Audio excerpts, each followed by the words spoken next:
Mexico was able to beat South Africa. Next, we will face South Korea. So I am continuing the trend of wearing Mexico jerseys for good luck. But if you're a massive fan of the World Cup like I am, be sure to let me know who you're rooting for in the comments below. But we are not going to waste any more time because there is one specific stock that I want to talk about, and that is SOFI.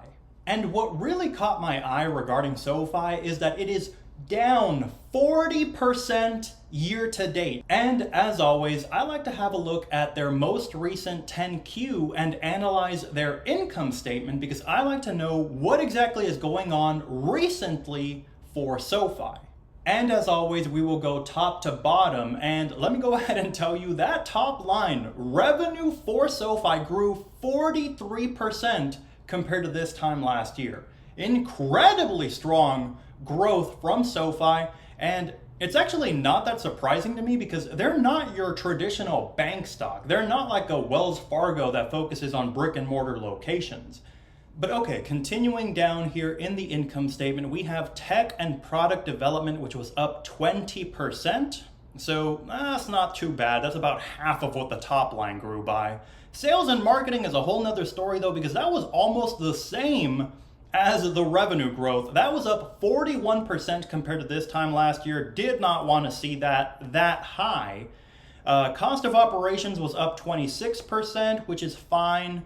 And G&A also up 26%. Again, it could be lower. I would like to see these expenses lower, but overall, I cannot complain about it. Because the net income, as everything goes down to the bottom line, net income was up over double compared to this time last year. Up 134%. So very strong quarter for SOFI here in the very first quarter of 2026.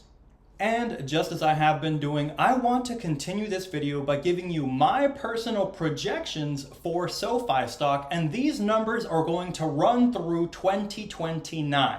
And be sure to stick around until the end of the video because then I will give you my overall rating on SOFI, and I'm going to give you an opinion of mine because I am considering replacing a stock in my portfolio, and SOFI may or may not be the stock that I'm keeping an eye on as the replacement.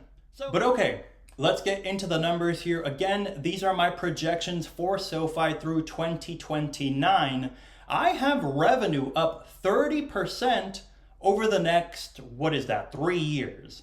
We just saw that the revenue was up over 40% in their most recent quarter. When I did some research over the last couple of years, revenue has been up about 30 to 35%.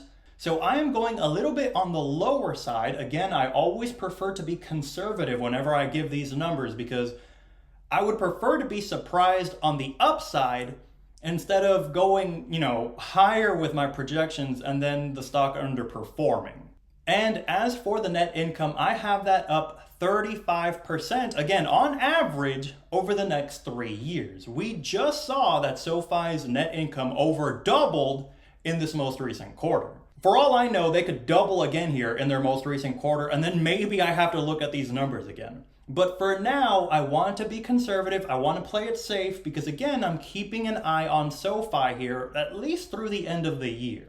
And if you're like me, who actually likes to see the exact numbers, or at least the projected numbers, that would give SOFI stock a revenue at the end of 2029 of $10.3 billion and a net income of $1.8 billion through the end of 2029. And if you're a subscriber here on the channel, you know that I love a good PE ratio analysis, so that is what you are going to get here because when I did my research, I found that SOFI stock has a fair trailing PE ratio of about 40. So that's pretty high compared to where SOFI is currently. So I'm giving SOFI, in my bear case, a PE ratio at 20. Again, incredibly conservative. That is my word of the day. If anybody's keeping count, be sure to let me know in the comments below. But at the end of 2029, in my bear case at a 20 PE ratio, that would mean that SOFI would be $28 per share in the next 3 years. In my bull case scenario, I would have SOFI at a 40 PE ratio. So double of what my bear case is, but again, they have a trailing PE ratio that's about 40 now. So in that scenario, with a 40 PE ratio, again, at the end of 2029, I would expect SOFI stock to be trading at about $57 per share. And if you're paying attention, you must be incredibly excited like I am as a potential investor in SOFI, because the stock currently trades at about $16 per share.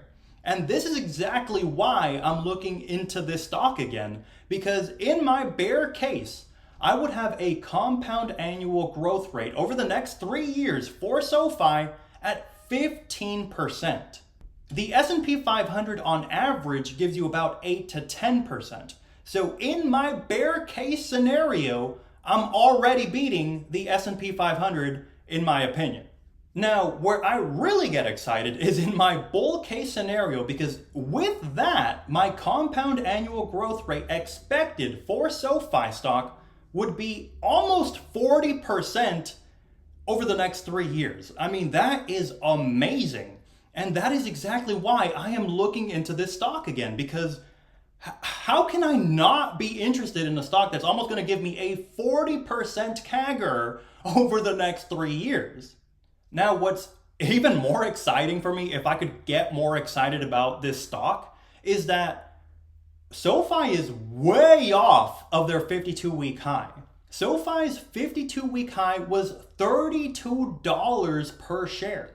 It is exactly these numbers that, in my opinion, make SOFI such an interesting stock to look into and potentially replace another stock in my portfolio.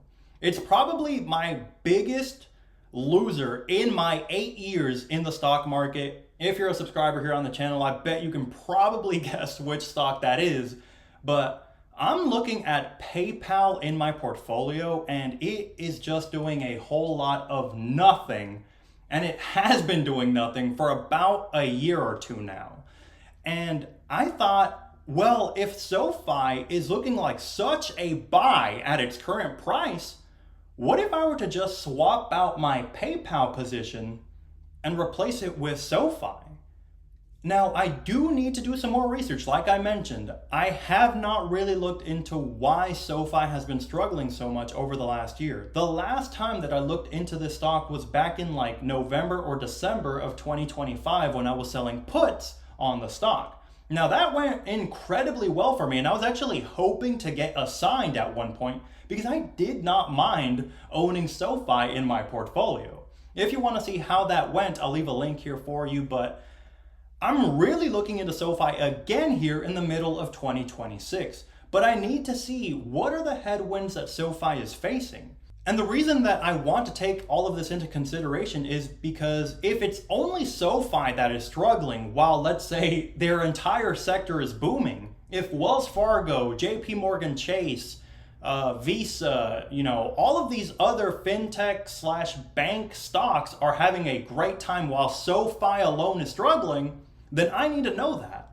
If not, if the entire sector is down, then maybe it could just be a buying opportunity. And SOFI, definitely based on the numbers, in my opinion, looks like a diamond in the rough. I would love to know your opinions on SOFI stock in the comments below. Do you own it in your portfolio, and are you expecting a rebound here for the stock in the next year or two?